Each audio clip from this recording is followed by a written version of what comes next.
اعوذ باللہ من الشیطان الرجیم بسم اللہ الرحمن الرحیم وَأَوْرَثْنَا الْقَوْمَ الَّذِينَ كَانُوا يُسْتَضْعَفُونَ مَشَارِقَ الْأَرْضِ وَمَغَارِبَهَا الَّتِي بَارَكْنَا فِيهَا، اور وارث بنا دیا ہم نے اس زمین کے مشرق و مغرب کا جس کو کہ ہم نے بابرکت بنایا ہے۔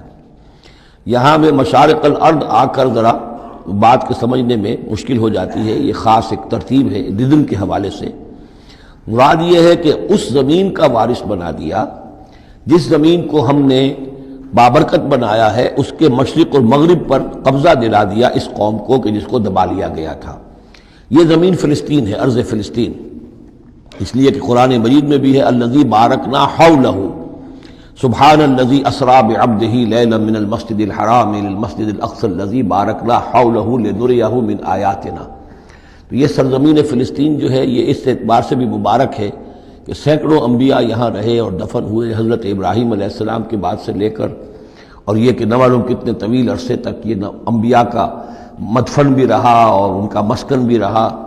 پھر یہ کہ بڑی زرخیز علاقہ بھی ہے۔ تو ہم نے اس قوم کو کانوا یستضعفون، جو دبا لیے گئے تھے، مصر میں جو دبے ہوئے تھے، پسے ہوئے تھے، ان کو وارث بنا دیا اس زمین کے مشرق اور مغرب کا، مشارق الارض و مغاربها التی بارکنا فیہا، جس میں ہم نے برکتیں رکھی ہیں۔ وتمت کلمۃ ربک الحسنی علی بنی اسرائیل، اور تیرے رب کی اچھی بات، اچھا وعدہ بنی اسرائیل کے حق میں پورا ہو گیا، بما صبروا، جو صبر انہوں نے کیا، یعنی جو بھی سختیاں آئیں حضرت موسیٰ علیہ السلام کے ساتھ، جو بھی لوگ ان میں سے ایمان لائے تھے، انہوں نے واقعتاً ثابت قدمی دکھائی، اور یہ کہ وہ صبر کی وجہ سے اللہ تعالیٰ کا وعدہ ان پر پورا ہوا۔ وَدَمَّرْنَا مَا كَانَ يَصْنَعُ فِرْعَوْنُ وَقَوْمُهُ، اور ہم نے تباہ و برباد کر دیا جو کچھ کے بنایا تھا فرعون نے اور اس کی قوم نے، وَمَا كَانُوا يَعْرِشُونَ، اور جو وہ اونچے اونچے کرتے تھے، محل بناتے تھے یا کچھ اور اونچی اونچی ٹٹیاں چڑھاتے تھے اپنے انگوروں کی بیلوں کے لیے، ان سب کو ہم نے جو ہے ختم کر کے رکھ دیا۔ اب یہ جو تھا ان کا سفر مصر سے اور جو یہ صحرائے سینا تک آئے، اس کا تذکرہ جو ہے کئی مرتبہ اس سے پہلے مدنی صورتوں میں بھی آ چکا ہے، لیکن اب کچھ واقعات وہ بیان ہو رہے ہیں کہ جو اس ایکسوڈس کے بعد، اسے ایکسوڈس کہتے ہیں، کتاب الخروج، یعنی یہ جو باب ہے اولڈ ٹیسٹمنٹ کا، ایکسوڈس، نکلنا، مصر سے نکلنا، اس کے حالات۔ وجاوزنا ببنی اسرائیل البحر، اور پار اتار دیا ہم نے بنی اسرائیل کو سمندر کے یا دریا کے، فَأَتَوْا عَلَىٰ قَوْمٍ، تو ان کا گزر ہوا، پہنچے وہ ایک ایسی قوم پر، یعکفون علی اصنام لہم، جو اعتکاف کرتے تھے اپنے اپنے بتوں کا۔ یہ لفظ ذرا یہاں پر نوٹ کیجئے، اعتکاف کرنا۔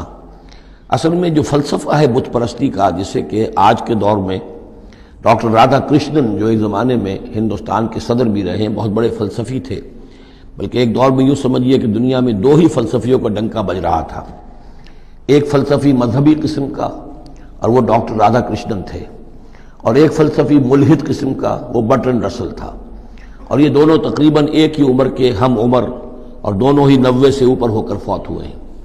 تو ڈاکٹر رادھا کرشنن نے ہندوستان کے فلسفے کو گویا کہ زندہ کر دیا اپنی تصنیفات کے ذریعے سے۔ اس نے بت پرستی کا جو فلسفہ بیان کیا وہ یہ کہ ہم یہ نہیں سمجھتے کہ ان بتوں میں کچھ ہے، یہ تو اصل میں بت تو ہم کسی ڈیٹی، کوئی بھی دیوی یا دیوتا کے نام پر مناتے ہیں، اس کے دھیان کرنے کے لیے، کنسنٹریشن نہیں ہو سکتی، خوگرے پیکرے محسوس ہے انسان کی نظر۔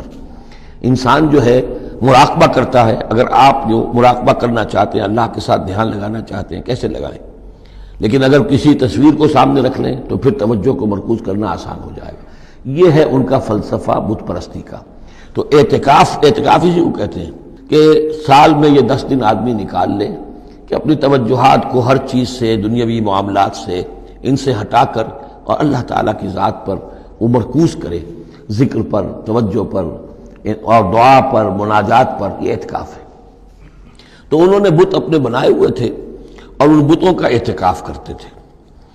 قالوا یا موسیٰ اجعل لنا الہا کما لہم آلہہ، انہوں نے کہا کہ اے موسیٰ ہمارے لیے بھی کوئی الہ بنا دو، معبود بنا دو، کوئی ایسی نشانی ہو جس کو کہ ہم ذریعہ بنائیں، اس کے اوپر اعتکاف کریں، گیان دھیان کا مرکز اس کو بنا لیں۔ قال انکم قوم تجہلون، حضرت موسیٰ نے فرمایا کہ تم جہل کا ارتکاب کر رہے ہو، کیا بات کہہ رہے ہو؟ ان ہؤلاء متبر ما ہم فیہ، یہ لوگ جس چیز میں ہیں یہ تو ہلاک ہونے والے ہیں، برباد ہونے والے ہیں۔ وَبَاطِلٌ مَا كَانُوا يَعْمَلُونَ، اور جو کچھ یہ کر رہے ہیں وہ سب باطل ہے، اس کی کوئی حقیقت نہیں ہے۔ قَالَ غَيْرَ اللَّهِ أَبْغِيكُمْ إِلَٰهًا، حضرت موسیٰ نے فرمایا کہ کیا میں اللہ کے سوا تمہارے لیے کوئی الہ تلاش کروں؟ وَهُوَ فَضَّلَكُمْ عَلَى الْعَالَمِينَ، اور اس نے تو تمہیں فضیلت دی ہے تمام جہان والوں پر۔ وَإِذْ أَنجَيْنَاكُم مِّنْ آلِ فِرْعَوْنَ، اور ذرا یاد کرو جبکہ ہم نے تمہیں نجات دی آل فرعون سے۔ یسومونکم سوء العذاب، یہ الفاظ جو کہ تم سورہ بقرہ میں بھی آئے ہیں اور اس کے بعد بھی آئے ہیں۔ یسومونکم سوء العذاب، وہ تمہیں مبتلا کیے ہوئے تھے بدترین عذاب میں۔ یقتلون ابناءکم ویستحیون نساءکم، وہ قتل کر ڈالتے تھے تمہارے بیٹوں کو اور زندہ رکھتے تھے تمہاری بیٹیوں کو۔ وفی ذالکم بلاء من ربکم عظیم، اور یقیناً اس میں تمہاری رب کی طرف سے بہت بڑی آزمائش تھی۔ وَوَعَدْنَا مُوسَىٰ 30 لَيْلَةً، اور ہم نے بلایا موسیٰ کو 30 راتوں کے لیے۔ عام طور پر دن رات، لیکن یہ کہ عربی میں جو محاورہ ہے وہ رات کا ذکر کرتے ہیں۔ 30 راتوں کے لیے وَأَتْمَمْنَاهَا بِعَشْرٍ، روایات سے معلوم ہوتا ہے کہ اولین جو تھی طلبی وہ 30 رات کے لیے ہوئی تھی، لیکن اس میں جو چلہ تھا جو حضرت موسیٰ علیہ السلام کو کاٹنا تھا، اس میں روزہ بھی تھا مسلسل 30 دن کا، تو اس میں یہ ہے کہ کسی وقت ان سے ضبط نہیں ہو سکا اور مسواک کر لی تھی، وہ جو روزے کی وجہ سے منہ کے اندر ایک طرح کی بو پیدا ہو جاتی ہے، اس کو برداشت نہ کر سکے، تو اس کی پاداش میں اب یہ روایات ہیں، میں نہیں کہہ سکتا کہ کس حد تک ان میں صحت ہے۔ فَأَتْمَمْنَاهَا بِعَشْرٍ، تو مکمل کر دیا ہم نے اس مدت کو 10 دن سے اور۔ فَتَمَّ مِيقَاتُ رَبِّهِ 40 لَيْلَةً، تو وقت مدت پوری ہو گئی اس کے رب کی، یعنی 40 راتیں۔ یہیں سے ہمارے ہاں تصوف میں اہل صوفیہ نے 40 کا یہ چلہ کشی، 40 دن 40 رات کا چلہ کاٹنا، یہ جو ہے نکالا ہے۔ وقال موسیٰ لأخیہ ہارون، اور کہا موسیٰ نے اپنے بھائی ہارون سے علیہ السلام، اخلفنی فی قومی، آپ میری نیابت کیجئے میری قوم میں جا رہا ہوں، مجھے اللہ تعالیٰ نے طلب فرمایا کوہ طور پر۔ واصلح، اور دیکھیے اصلاح کرتے رہیے، ولا تتبع سبیل المفسدین، اور فساد مچانے والوں کے راستے کی پیروی نہ کیجیے گا۔